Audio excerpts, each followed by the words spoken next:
তো এই যে মা আমার তেলের আচার বানাবে, তার জন্য আম কেটে সর্ষে, নুন আর হলুদ দিয়ে রোদে দিয়েছিল কালকে। তো আরও কিছু আম রয়েছে, এগুলো আমাকে কাটতে বললো। তো আমি এগুলো জলে ধুয়ে তারপর এগুলোর সঙ্গে মিক্স করব। আর এগুলো হলো আমাদের গাছের শেষ আম, কারণ এবছর আম গাছটা কেটে দেওয়া হয়েছে, আর নেক্সট ইয়ার আমাদের গাছের আম পাওয়া যাবে না। তো এগুলোই লাস্ট আম বলতে পারো আমাদের গাছের।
তো আম তেলের আচার খেতে কার কার ভালো লাগে অবশ্যই জানিও কমেন্টসে।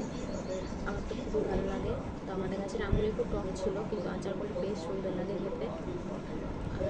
একটু সাইজে ছোটো ছিল, কিন্তু খুবই টেস্টি ছিল আমগুলো। আর অনেকগুলো করে এক একটা ঠোকাতে অনেকগুলো করে আম ধরতো।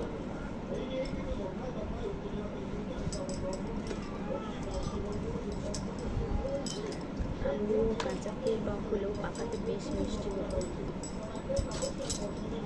তবে টক হওয়ার জন্য যাতে আচার খুব ভালো হয়।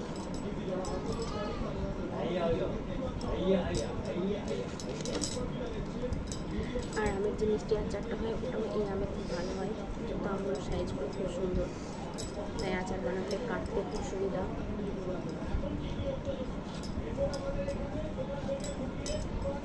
আমি তো আচার বানাতে জানি না, আমাকে কেটে রাখতে বললাম, ওটুকুনি করে রাখো, বাকিটা মাই করবে।